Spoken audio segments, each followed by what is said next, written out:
அன்பான உள்ளங்களுக்கு எனது பணிவான வணக்கங்கள். நாளைக்கு திருவோணம். எல்லாருக்கும் ஹாப்பியஸ்ட் ஓணம் 2026. ஓணத்துக்கு என்ன ஸ்பெஷல்? சத்யா. சத்யால என்ன ஸ்பெஷல்? பாயசம். பாயசத்துல என்ன ஸ்பெஷல்? கேரளா பாயசத்துல கிங் அப்படின்னா அது வந்து அடப்பிரதமன். பிரதமன் வந்து நிறைய வெரைட்டிஸ் ஆஃப் பிரதமன்ஸ் இருக்கு. அதுல இன்னைக்கு நம்ம கிங் அடப்பிரதமன் பார்த்துட்டு வருவோமா? ஃபர்ஸ்ட் நம்ம அடுப்பத்தை வச்சுக்குவோம். இதுல ஒரு 4 கப்பு தண்ணி வச்சிருக்கேன். அதை இதுல வச்சுட்டு நான் இப்படி ஒரு பவுல் எடுத்திருக்கேன். சும்மா அளக்குறது. இதுதான் அந்த அடை. இது வந்து ஒரு கப் எடுத்து பார்ப்போம். ஒரு கப் அடை எடுத்திருக்கேன். இந்த தண்ணி சூடானதுக்கு அப்புறம் அதுல போடுவோம். இப்போ இது தண்ணி சூடாயிருச்சு. இப்போ இதுல போடுவோம். இது இப்படி கொஞ்சம் கிளறி கொடுக்கணும், இல்லைன்னா அடியில் போய் உட்காரும். இந்த அடை வந்து நல்லா வேக வைக்கணும். ஃபஸ்ட்டு நம்ம சர்க்கரைலாம் போட்டதுக்கப்புறம் கொஞ்சம் கூட வேகும் அப்படின்னு நினச்சோம்னா அது வேகாது. இது நல்லா குழஞ்சி இருந்தால் கூட சர்க்கரை போடும்போது அது தேறிடும். அதனால இதை நல்லா குழைய வேக வச்சுட்டு பார்ப்போம். இப்போ இது 10 நிமிஷத்துக்கு மேலாச்சு. நல்லா வெந்துருச்சு. இன்னும் கொஞ்சம் கூட இருக்கட்டும், நல்லா குழஞ்சி வேகணும். மெயின் டைம் நம்ம என்ன பண்ணுவோம், இந்த கப்புக்கு 1 கப்பு அடை போட்டோம்ல, 2 கப்பு சர்க்கரை போடுவோம். 1.25 கப் போட்டிருக்கேன். போதும்.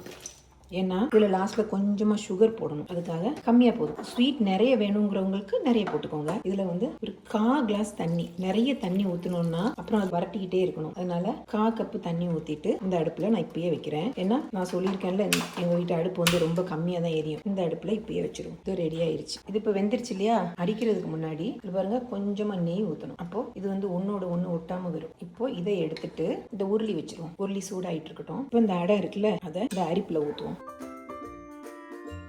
அடை வந்து இப்படி அடியில் பிடிக்கும். அதனால ஃபர்ஸ்ட்ல இருந்தே நம்ம கிளறிக்கிட்டே இருக்கணும். இப்போ நான் கிளறிக்கிட்டே தான் இருந்தேன், ஆனால் கூட கொஞ்சமாக பிடிச்சிருக்கு. ஆனால் பிடிக்கல, மனம் வரல. இதை என்ன செய்யணும்னா, இதுதான் இதனோட முக்கியமான டிப். பைப் திறந்து இந்த ரன்னிங் வாட்டர்ல இதை இப்படி அலசணும். அப்படி இல்லைன்னா இது ஒரு மாதிரி மைதா மாவு கரைச்சி விட்ட மாதிரி கொழுன்னு வந்துகிட்டே இருக்கும். இதை நல்லா அந்த ரன்னிங் வாட்டர்ல இப்படி கழுவணும்.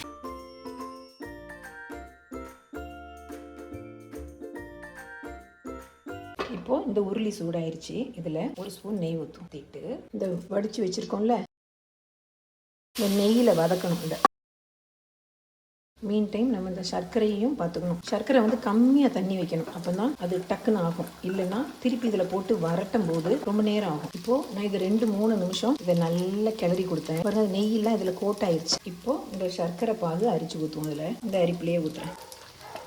சர்க்கரையில் பெருசாக அழுக்கு இல்லை, ஆனாலும் அரிச்சு ஊற்றினா தான் நமக்கு மனசுக்கு திருப்தி. இப்போ இதை இப்படியே வரட்டணும். மலையாளி செய்கிற பாயசத்துக்கும் நம்ம செய்கிற பாயசத்துக்கும் வித்தியாசம் என்னென்னா, நம்ம வந்து இந்த சர்க்கரை போட்டோம்ல, இதுக்கு மேலே தேங்காய் பால் ஊற்றி அப்படியே இறக்கிடுவோம். அவங்க சேர்க்குற அந்த இன்க்ரீடியன்ஸ் ஃபுல்லாக நம்ம சேர்ப்போம். ஆனால் அவங்க வந்து பொறுமையாக இது வந்து அப்படியே வரட்டிக்கிட்டே இருப்பாங்க. இப்படி கிளறி அது வந்து இப்படி ஹல்வா மாதிரி வரும். அதுக்கு பேர் தான் இப்படி வரட்டுறதும்பாங்க. நல்ல போல வரட்டணும் அப்படிம்பாங்க. இது வந்து இப்படி சர்க்கரை பொங்கல் மாதிரி இப்படி கட்டி ஆகணும். அது வரைக்கும் நம்ம இப்படி கிளறி கொடுக்கணும். அதனால தான் சர்க்கரை பாகுல நிறைய தண்ணி ஊற்றக்கூடாதுன்னு சொல்லி அது கட்டி ஆகுற வரைக்கும் போய் இப்படியே நான் கிளறி கொடுத்துக்கிட்டே இருக்கேன். இப்போ இது 10 நிமிஷமா நான் இப்படி வரட்டிக்கிட்டே இருக்கு. பாருங்க, நெய் பிரிஞ்சு இது நல்லா அப்படி ஆயிடுச்சு இல்ல, சர்க்கரை பொங்கல் மாதிரி ஆயிடுச்சு இல்ல. இப்போ இதுல தேங்காய் பால் 2வது பால் எடுத்து வச்சிருக்கோம், அது ஊத்த போறோம். இதில் 3வது பால் ஊற்றி, அதுக்கப்புறம் 2வது பால் ஊற்றி, அப்புறம் 1வது பால் ஊற்றணும். அது தேவையில்லை. 3வது பால் எடுக்கணும்னா எடுத்து வேற எதுக்காவது வச்சுக்கலாம். இந்த 2வது பால் இருக்குல்ல, இதில் இருந்து இன்னும் இது குடிக்கணும். மீன் டைம் நம்ம இந்த அடுப்பை வைப்போம். இது வைப்போம். வச்சுட்டு இதில் கொஞ்சமாக நெய் ஊற்றணும். இந்த தேங்காய் வந்து இப்படி பொடியாக கட் பண்ணி வச்சுருக்கேன், அது போடுவோம். தேங்காய் நல்லா ப்ரௌன் கலர் ஆகுற வரைக்கும் வறுக்கணும். இது நடுவில் அப்படி கிளறி கொடுக்கணும். இது வந்து நான் வந்து கம்மியாக சர்க்கரை போட்டிருக்கேன். 1 கப்பு அடக்கி 2 கப்பு சர்க்கரை தான் கரெக்ட். நான் இது 1.25 கப்பு தான் போட்டிருக்கேன். இது போதும். இதே நல்லா இருக்கு ஸ்வீட். 2 கப்பு போட்டால் ரொம்ப ஸ்வீட்டாக இருக்கும். இது நல்லா கொஞ்சம் கொதிச்சு குறுகட்டும், அப்புறம் பார்ப்போம். நான் அதுக்குள்ளேயும் இந்த தேங்காய் வறுத்து ப்ரௌன் கலர் ஆக்கி வச்சிருக்கேன். இப்போ இந்த தேங்காய் நல்லா ப்ரௌன் கலர் ஆயிடுச்சு. இதில் கேஷ்நட் போடுவோம். இதுக்குள்ளேயே கொஞ்சமாக கிஸ்மிஸ் போடுவோம். கிஸ்மிஸ் நிறைய போட்டால் புளிக்கும் நடுவில், அதனால் வேண்டாம். சும்மா போடணுன்றதுக்காக போடும். இந்த கிஸ்மிஸ்லாம் நல்ல பல்பாக வந்துருச்சு பாருங்க. இப்போ இதில் எக்ஸ்ட்ரா ஆடட் டேஸ்ட்டுக்காக ஒரே 1 ஸ்பூன் சுகர். இது வந்து ஆப்ஷனல் தான். வேணும்னா வேணும், வேண்டாம்னா வேண்டாம். இது வந்து ஏலக்காய் பவுடர். இது நம்ம சிலபஸில் இல்லாதது, ஆனாலும் ரெசிபி சொல்லும்போது கரெக்டாக சொல்லணும்ல, அதுக்காக ஏலக்காய் பவுடர். இது என்ன தெரியுமா? சுக்கு பொடி. சுக்கு இருக்குல்ல, அதை நல்லா பவுடர் பண்ணி அது போட்டுட்டு இதை நல்லா கிளறிட்டு நம்ம இங்கே ஃபஸ்ட்டு தேங்காய் பால் வச்சுருக்கோம், அது ஊற்றணும். நீங்கள் கப்பில் ஊற்றி குடிக்கிறதுனா கூட கொஞ்சம் தேங்காய் பால் ஊற்றி கொஞ்சம் தண்ணியாக வச்சுக்கலாம். இது வந்து இலையில ஊற்றி சாப்பிட்ற மாதிரி நம்ம வறுத்து வச்சுருக்கோம்ல, இது போடுவோம். இதுக்கு மேலே கொஞ்சம் குசுறு நெய். இப்போ நம்ம அடப்பிரதமன் ரெடி. Ready come on ready. சூப்பர்ல. இது இன்னும் இருந்து கொஞ்சம் கட்டி ஆகும். பயங்கர டேஸ்டா இருக்கும். செஞ்சு பார்ப்பீங்க தானே? பாயசம் ரெடி. பூஜா குட்டி இல்லை இன்னைக்கு, அதனால நானே டேஸ்ட் பார்த்து சொல்லவா?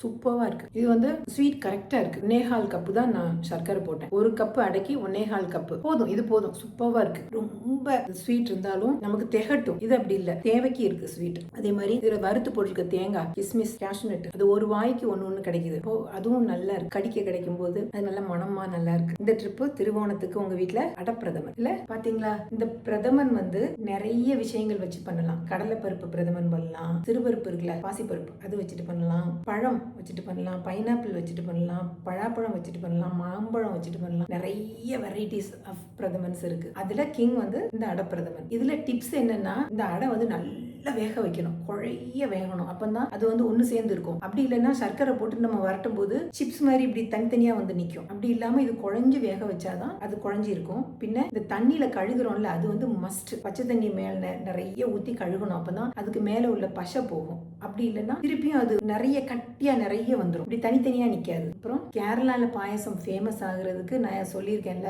அவங்க நல்லா வரட்டுவாங்க. இந்த சர்க்கரையும் நம்ம என்ன போடுறோமோ அதுவும், இன்னைக்கு அடை போட்டிருக்கோம்ல, அதுவும் போட்டு நல்லா ஒன்று சேர வரட்டிட்டு அதுக்கப்புறம் தான் தேங்காய் பால் ஊற்றுவாங்க. எங்க அம்மாவை வந்து எங்க வீட்டில் எல்லாரும் சொல்லுவாங்க, அம்மா கையால மண்ணெளி போட்டாலும் நல்லா இருக்கும் அப்படின்னு. அம்மா டேஸ்டா செய்வாங்க. ஆனா அம்மாவுக்கு வந்து ஹெல்த் இல்லாததுனால ஏதாவது செஞ்சிட்டு இருக்கும் போதே அவங்களுக்கு படபடப்பா வந்துடும். எல்லாத்தையும் தூக்கி ஒன்னா போட்டு தலையில கொட்டி ஆஃப் பண்ணி வச்சுட்டு வந்துருவாங்க. ஆனா அது பயங்கர டேஸ்டா இருக்கும். இந்த பாயசமும் அப்படிதான். அம்மா இப்படி சர்க்கரையை போட்டு வரட்டி தேங்காய் பால் ஊற்றி அப்படிலாம் ஒண்ணுமே செய்ய மாட்டாங்க. பருப்பு, சர்க்கரை, பால் எல்லாத்தையும் ஒன்னா ஊற்றி குக்கர்ல போட்டு கொஞ்சம் நெய்யை ஊற்றி மிக்ஸ் பண்ணி, நெய் நிறைய ஊற்றுவாங்க. ஆனால் நெய்யை ஊற்றி மிக்ஸ் பண்ணி வச்சிருவாங்க.